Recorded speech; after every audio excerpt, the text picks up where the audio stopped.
See that counter? That's the selling point of The Flock, a new competitive multiplayer title for the PC from self-described novelty game developer Vogelsap. Unlike other games, which you could theoretically play years down the road if you want to, The Flock will have an endpoint.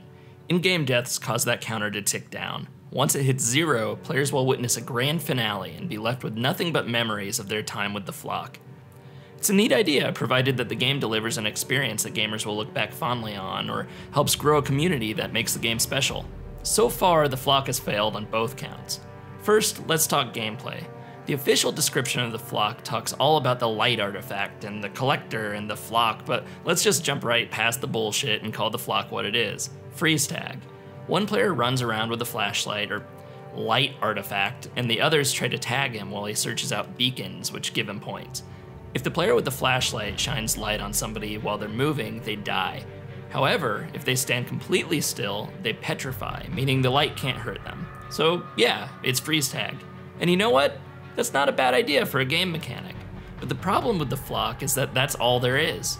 There are no other modes, no weapons, and only a couple special moves to assist you in playing.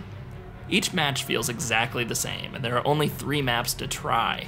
You can experience everything The Flock has to offer in less than an hour, which is downright embarrassing for a $17 title. That $17 price point seemed even more absurd if you played The Flock within the first few days of release.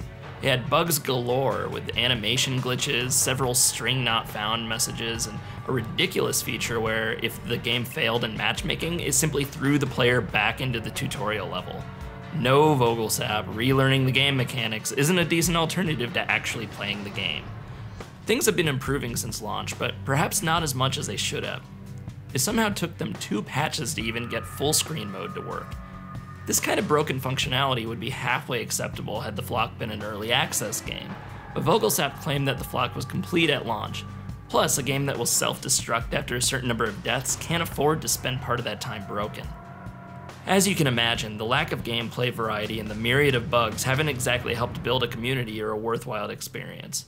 For a concept like this to work, where the game world itself is going extinct, some effort has to go into making things feel like they're changing or deteriorating.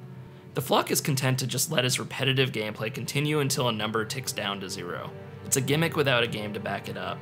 I strongly recommend not picking up The Flock.